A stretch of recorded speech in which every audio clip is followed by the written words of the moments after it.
qui trouve des explications dans la mauvaise direction empruntée par notre pays dès les premières années de notre indépendance. Mesdames et messieurs, notre économie extravertie a été neutralisée par un modèle d'exploitation des matières premières sans valorisation ni transformation locale notable, laissant notre secteur privé national trop faible, une industrie en miniature et nos jeunes talents en quête d'opportunités désespérées, souvent poussés à chercher un avenir ailleurs. Ces choix généralement imposés ont non seulement limité notre potentiel de développement, mais ils ont aussi peu à peu dépossédé le pays de la maîtrise de son destin. Je ne saurais m'étendre outre mesure sur ces diagnostics inquiétants à première vue, mais qui ne doit pas nous décourager ni étouffer ou nous figer.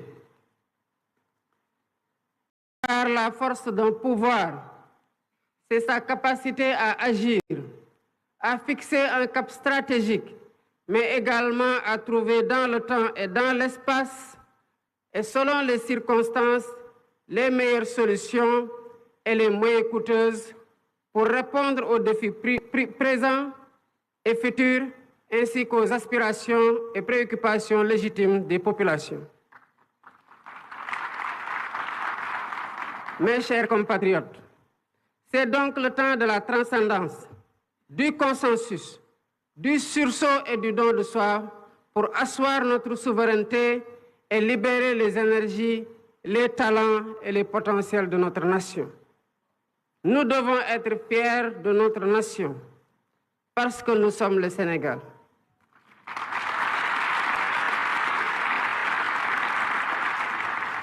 Nous sommes le Sénégal, un pays de courage. Nous sommes le Sénégal, un pays de résilience. Nous sommes le Sénégal, un pays de solidarité face à l'épreuve. Voilà pourquoi nous devons faire notre introspection individuelle et collective pour reprendre avec confiance notre destin en main et mettre notre Sénégal sur une trajectoire d'exigence, d'espérance, de performance et de progrès.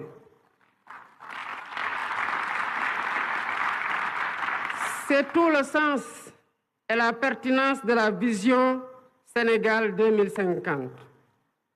Cette nouvelle stratégie nationale de développement est une réponse innovante au défi de la transformation systémique du Sénégal.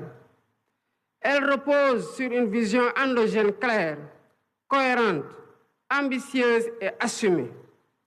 Cette feuille de route pour les 25 prochaines années, qui fait l'objet aujourd'hui d'un partage et le fruit d'une réflexion collective, est déclinée en stratégie quinquennale et décennale. Elle permettra d'ajuster et d'optimiser nos actions et efforts en temps réel. Ainsi, la transformation systémique du Sénégal repose sur 4 axes stratégiques déterminants. Le premier axe consiste à asseoir une économie compétitive, créatrice d'emplois. Nous visons à bâtir une économie diversifiée et résiliente, mais aussi inclusive. Cela passe par la valorisation de nos ressources naturelles, qu'elles soient agricoles, minières, pétrolières ou gazières, à travers une industrialisation ambitieuse. Nous intégrerons nos matières premières dans les chaînes de valeur mondiales et nous transformerons nos richesses sur place, en particulier grâce aux technologies numériques et à l'intelligence artificielle. Le développement de pôles économiques viables associés à un cadre des affaires attractif contribuera à renforcer le secteur privé national et à diversifier notre économie. Dans les tout prochains jours, une loi sur la souveraineté économique viendra consacrer cette dynamique en s'appuyant sur une stratégie de financement solide et concertée avec toutes les parties prenantes. Le deuxième axe est celui de la durabilité et de l'aménagement du territoire.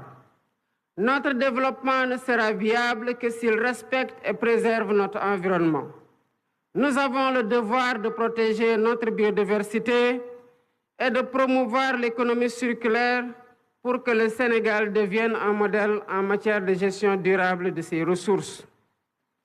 En parallèle, l'aménagement équilibré de notre territoire sera assuré grâce à 6 grands corridors de développement qui désenclaveront les zones rurales et relieront les pôles de croissance. Nous veillerons à offrir à tous un accès équitable aux infrastructures essentielles, en particulier dans les régions les plus reculées. L'expansion des énergies renouvelables telles que le solaire et l'éolien jouera un rôle central dans la transition énergétique du Sénégal afin que nous puissions léguer aux générations futures un pays respectueux de son environnement et en phase avec les défis climatiques. Le troisième axe porte sur le renforcement du capital humain et sur l'équité sociale. L'investissement dans l'éducation, la formation et l'innovation sera au cœur de cette transformation. Nous mettrons en place une politique éducative de qualité pour tous, ainsi que des réformes visant à offrir à chaque Sénégalaise et à chaque Sénégalais des opportunités égales, quel que soit son lieu de résidence.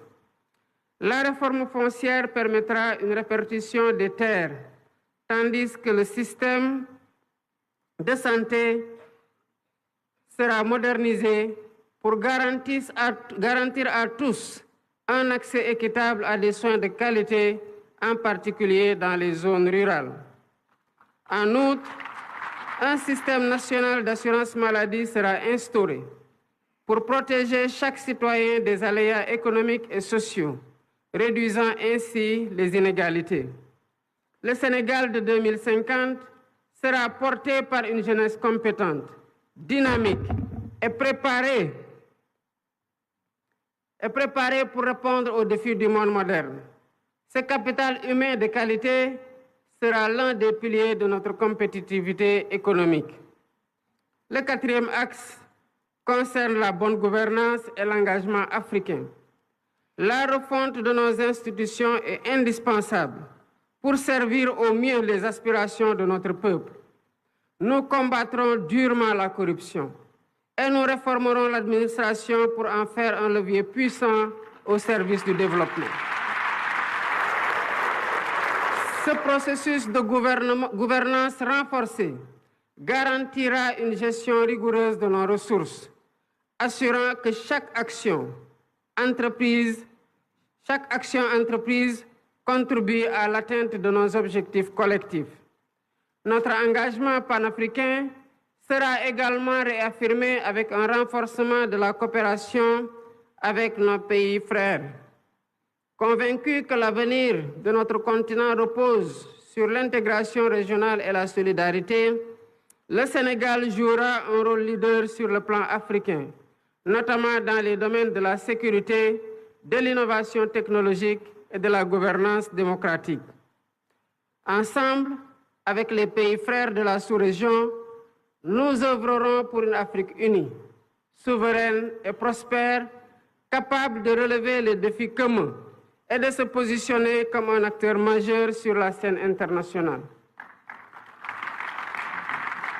Mesdames et Messieurs, cet agenda de transformation qui va préciser dans ses déclinaisons temporelles le chiffrage des programmes et projets symbolise le redressement du pays et l'accélération de son développement endogène et durable porté par des territoires attractifs et compétitifs car accompagnés par l'État selon le principe de subsidiarité. Cet agenda d'espoir et de mobilisation ne se limite pas à des mesures économiques. Il illustre surtout la volonté de renforcer la cohésion nationale, de réduire les inégalités et de garantir à chaque citoyen une place dans le Sénégal du futur qui se dessine et que nous bâtissons avec détermination. Il s'agit d'un projet collectif, au-delà des clivages politiques, qui appelle l'engagement de chaque Sénégalaise et de chaque Sénégalais. D'où mon attachement particulier à son appropriation, à son enrichissement et à sa vulgarisation par une communication adaptée auprès de toutes les forces vives de la nation. L'agenda 2050 s'adresse autant aux Sénégalais d'aujourd'hui qu'aux générations futures. C'est une vision pour un Sénégal qui n'aspire pas seulement à participer au monde de demain, mais à y jouer un rôle majeur, à être un acteur de premier plan dans la sous-région et un modèle de développement pour l'Afrique. Je voudrais, à cet instant précis, adresser mes chaleureuses félicitations au Premier ministre Ousmane Sonko.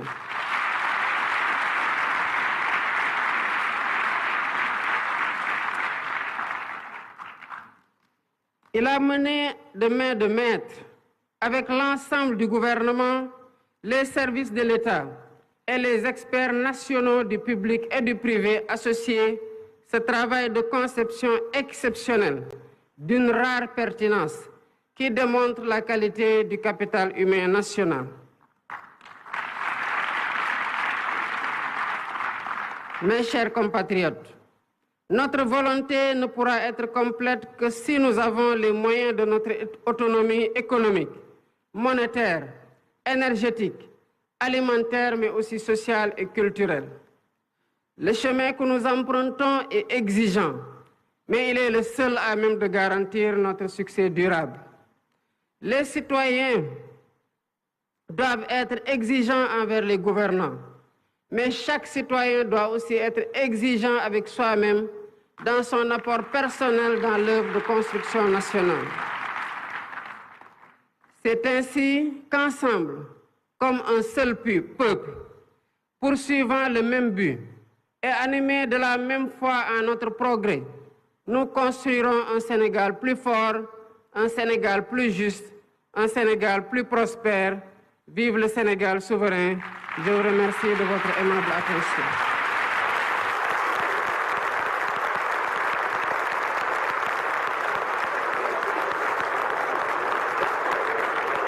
De le voir sur ces images, le chef de l'État Bassirou Diomaye Diakhar Faye qui vient de prononcer son discours à l'occasion justement du lancement du référentiel Sénégal 2050. Beaucoup de points ont été soulevés, notamment sur le contenu de ce document qui, on le rappelle, va nous servir de boussole durant les 25 prochaines années. Énormément de mutations, énormément de réformes sont annoncées, des réformes qui seront donc prises dans plusieurs secteurs d'activité, des secteurs porteurs de développement, et on peut dire que cette journée marque le point de départ d'une rupture profonde, comme les autorités l'ont dit.